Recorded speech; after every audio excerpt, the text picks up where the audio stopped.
Bonjour messieurs, dames, je vais vous faire part d'une recette toute simple.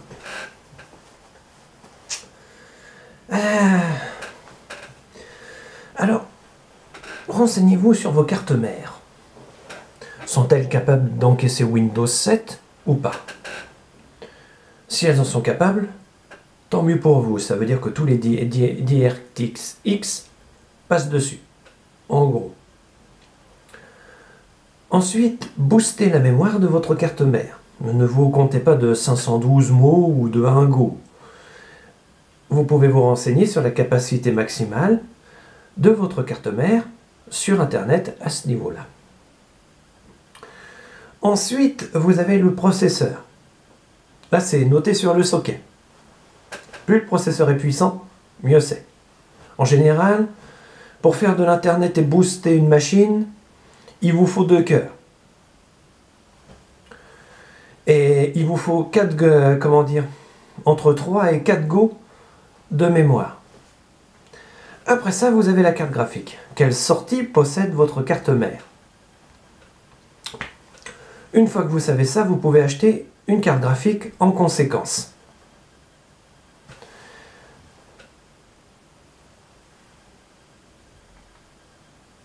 Que vous dire d'autre? Essayez de flasher le BIOS pour avoir le BIOS le plus récent possible, mais je déconseille de faire ça à cause des différents virus qui circulent sur Internet. Je conseillerais plutôt le changement du BIOS par un BIOS plus récent. Enfin, ça dépend si votre carte mère est capable de l'encaisser ou pas. Tout dépend de l'efficacité de votre carte mère. Il n'y a pas à tortiller du trou du cul, c'est comme ça que ça fonctionne. Donc, plus votre carte mère est efficace, plus votre machine sera efficace. Plus votre carte mère est évolutive, c'est-à-dire qu'on peut, utiliser un genre de turbo booster dessus, mieux ce sera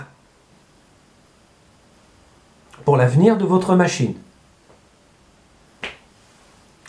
Voilà, c'est tout ce que j'avais à dire. C'est ma recette pour les vieilles machines. Bon, il est à dire que sur certaines de mes machines, j'ai pas eu beaucoup de questions à me poser, surtout sur Spike. Il y a eu Dixie. Il y a eu...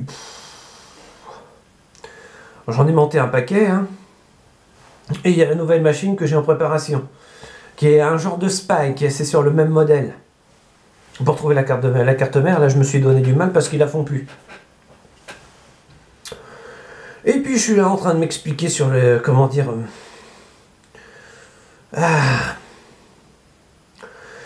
La carte mère est importante. Ne négligez jamais ça. Plus importante que la carte graphique ou le processeur. Le processeur, vous le changez au fur et à mesure de la durée de vie de votre carte mère. La carte graphique, vous la changez au fur et à mesure de vos besoins sur vos ordinateurs et du fait de faire de la vidéo. Les DirectX sont importants.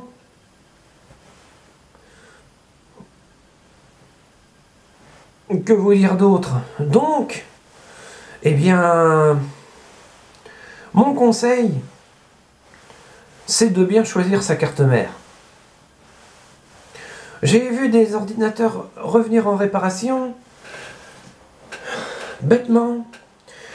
Il y avait un socket pour une carte graphique, les gens se sont dit, c'est une nouvelle carte graphique qu'il va me falloir. Donc ils en prenaient avec de la DirectX 11, pardon, ils en prenaient avec de la DDR5, ils vous montaient ça là-dedans, et ils espéraient qu'en appuyant sur le bouton magique, l'ordinateur fonctionnerait comme si de rien n'était, alors qu'en réalité ils avaient besoin de Windows 7, non pas XP, ou Windows 95. J'en ai déjà vu aussi. Et de là, quand on regarde la carte graphique, je veux bien monsieur, mais il faut tout refaire. Le processeur, la carte mère, et tous les éléments qui sont branchés autour, comme le lecteur de CD-ROM qui ne correspond plus parce qu'il est à nappe, il faut un SATA. Le disque dur qui ne correspond plus parce que, il est à nappe, il faut un SATA. Donc on va pas se mentir monsieur, ça risque d'être compliqué de vous réparer votre machine. Bon. En général, la personne referme son boîtier parce qu'elle pense avoir raison. et se barre avec. Et ensuite, vous laisse une critique assassine sur Internet. Vous savez, l'Internet moderne. Oui, oui, oui, oui, oui, oui, oui, oui, oui, oui. Critiquer, c'est facile. Avoir la responsabilité de ses actes, c'est beaucoup plus dur. Ça ne fera pas fonctionner la machine. C'est comme ça que je vois les choses. Donc, eh ben, voilà.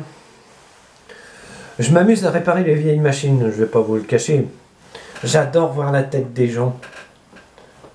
Quand ils se pointent avec un vieux PC qui fonctionnait sous Windows XP, qui était censé ne plus être à jour, et patati et patata, je jette un coup d'œil dedans, je vois si la carte mère peut supporter ce qu'elle peut supporter, comment elle peut le supporter, l'ordre chronologique des éléments qui sont branchés dessus. Ça m'amuse. Ensuite, bah, si je peux, je mets un lecteur SATA à la place du... En plus que le lecteur à bande, c'est ça le pire, c'est ce que j'ai fait avec Spike. En plus du lecteur à bande, on met un petit lecteur SATA parce que ça va beaucoup plus vite et que c'est beaucoup mieux. On met... Enfin, c'est des lecteurs graveurs, hein, que j'appelle les choses par leur nom. On met un petit disque dur en, comment dire, en SATA 2 parce que la carte mère est parfaitement capable de le supporter. On met ça en plus, comment dire, du SATA 1. On s'amuse avec les barres mémoire. Est-ce que c'est une, comment dire, une DDR1 qui ne peut supporter que la DDR1 ou est-ce qu'elle a un support DDR2 en plus? Il y en a, ça existe. Et comment dire, ça m'amuse. Ensuite, on se dit, bon bah, faut remettre le BIOS à jour, hein, quand même, depuis le temps que ça n'a pas été fait, ma pauvre dame. Hein. Bah, on remet le BIOS à jour, hein. Après, bah... Ah oui, on n'a pas forcément besoin de flasher le BIOS. On peut tout simplement en acheter un autre. Hein. Et puis ensuite, on, comment dire, on bidouille le truc pour vérifier si de XP ça peut passer à Windows 7. Et une fois passé à Windows 7, c'est fou, mais le monde est plus merveilleux que sous XP, je dois bien l'admettre. Et les DRTX avec sont supportés par Windows 7, ceux qui ne sont pas supportés par XP. C'est compliqué. Ensuite, on met une carte graphique adaptée. On s'amuse avec la carte graphique. Et est-ce que la carte mère peut supporter du DDR5? Si c'est le cas. Si c'est pas le cas. Bon bah on fait avec ce qu'on a. Hein. J'ai eu le cas avec Spike. En réalité, je pouvais passer, comment dire, à Windows 7, mais si je changeais de carte graphique, ça ne supportait pas. C'est normal, ce sont d'anciennes cartes mères. Alors du coup, j'ai monté ma grosse carte. Enfin, on s'amuse, quoi. C'est l'informatique, il n'y a rien de plus simple, il suffit de savoir ce qu'on fait. Bon, bien sûr, c'est pas un paquet de Lego. Les Lego, ils s'assemblent entre eux, on est content, tandis qu'avec ça, non, c'est pas comme ça que ça marche. Mais une fois qu'on a compris ce qu'on fait, comment on le fait, ça devient de plus en plus amusant. J'ai vu par exemple mon ordinateur Packard Bell P8. Là, je l'ai remis en route. Il a un disque dur tout neuf, le machin. Bon. Ben, je me suis dit, on va passer de Windows 7 à Windows 2000. Millennium, vous m'avez bien compris. Ça passe quand même. Ensuite, on va essayer Windows 95. Ah, ça passe plus. Alors, je suis revenu à Windows 10. Bah, vous allez rire.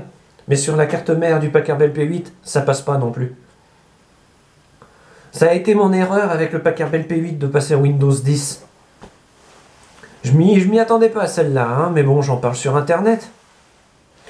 Et puis, je suis assez amusé par la situation. Comme vous voyez...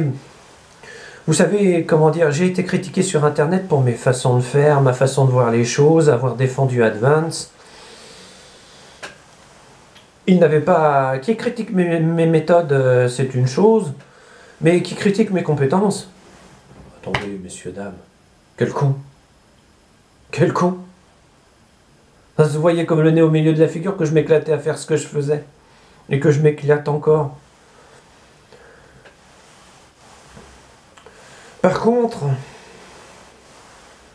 le coup du virus sur le P8, là j'ai mal accepté, ça c'est con, je pense que c'est Windows 10 qui a merdé, qui a fait merder ma machine. Mais j'ai aucune preuve de ça. Il faut dire que sur un ordinateur Packard Bell, vous devez vous contenter des logiciels qui sont implantés dessus dès le départ. Ça vous est clairement dit sur les notices.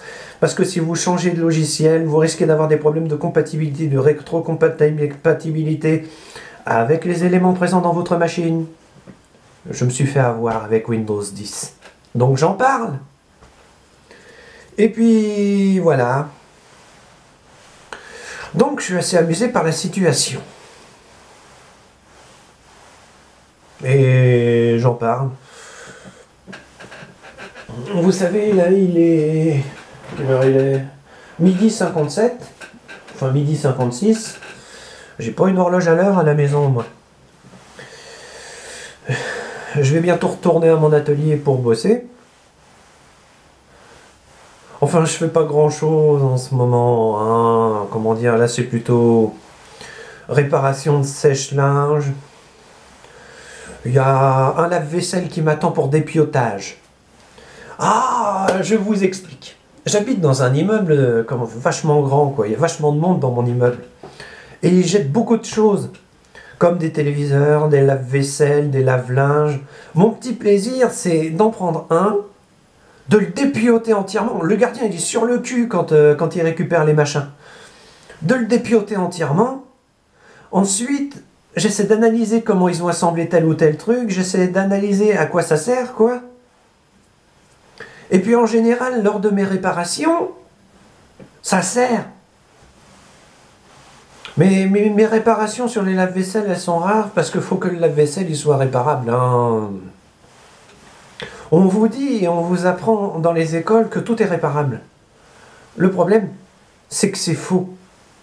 Il y a, comment dire, certains matériels et matériaux qui s'usent plus rapidement que d'autres. Appelez ça de l'obsolescence programmée ou ce que vous voulez. Hein. Tout ce que je dis, moi, c'est que, comment dire, la qualité du matériau est aussi importante que la qualité du matériel lui-même, d'après ce que j'ai pu voir. Un plastique poreux se détériorera plus vite qu'un plastique rude. On va dire ça comme ça pour ceux qui s'y connaissent. Hein. Et là, la qualité du matériel est importante. J'ai vu, par exemple, l'Iexus en plastique être plus solide et plus fiable que l'Iexus en métal. J'ai vu, par exemple, ces vieux jouets, extrêmement solides. Les nouveaux jouets, n'en parlons même pas. Donc, je suis là en train de vous faire part de mes connaissances en matériel et matériaux. Ah. J'aurais aimé avoir eu l'honneur de filmer les ateliers pour lesquels j'ai eu l'honneur de voir et de faire du fonctionnement. Mais le problème, c'est que, comment dire, ils interdisent les caméscopes, ils interdisent les appareils photo et ça n'a pas pu se faire. De toute façon, c'est une chose qui m'était même pas venue à l'idée à l'époque. Et puis ça aurait été risqué de filmer du matériel sensible. Enfin bon, bref, passons.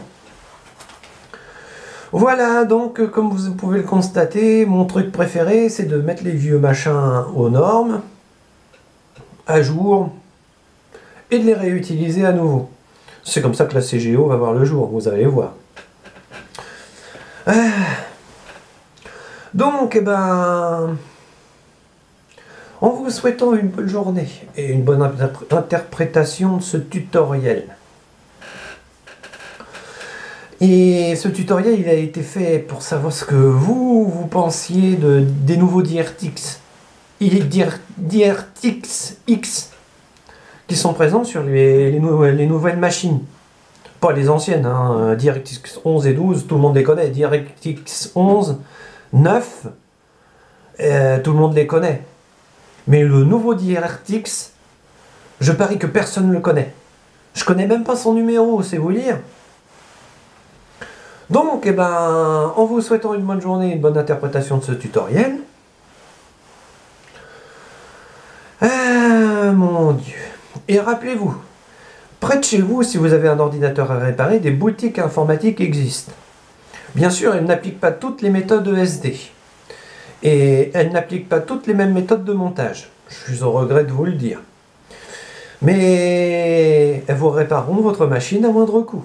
Par contre, ça vous coûtera 100 € minimum, parce qu'il faut que le salarié mette les mains dedans pour réparer vos machines. C'est ni gratuit ni donné. Si vous avez quelque chose contre ça, allez voir le salarié et expliquez-lui qu'il ne sera pas payé, qu'il doit faire ça bénévolement. Allez voir l'État et dites-lui que les pensions ne seront pas versées, dites-lui que les rues ne seront pas nettoyées et que les taxes ne seront pas payées. Dites-vous bien que tout a un coût. Ça inclut la main-d'œuvre. En gros. Et puis, voilà, donc, oh putain, me serais-je fait des ennemis? Je vais encore en entendre parler sur Internet pendant 15 000 ans. Donc, en vous souhaitant une bonne journée ou une bonne soirée, ça dépend quelle région du monde vous habitez, et en souhaitant que vos ordinateurs ne terminent jamais en réparation, ou alors donnez-les-moi à réparer, ou à réviser, et souvenez-vous que les vieilles machines que vous avez chez vous ne sont pas forcément bonnes à acheter, et que les informations que vous avez sur vos disques durs ne sont pas forcément perdues, messieurs, dames. Quelqu'un comme moi peut parfaitement vous les récupérer et vous les fournir ensuite sous forme de CD-ROM ou de clé USB. La clé USB, c'est un peu plus compliqué. Oh la vache! Enfin ça, ce sera pour un autre tutoriel. En vous souhaitant la bonne journée et la bonne soirée, une deuxième fois de suite. J'adore parler informatique. D'ailleurs, j'espère que je vous ai pas trop cassé les pieds avec ça. Au revoir, monsieur, dame.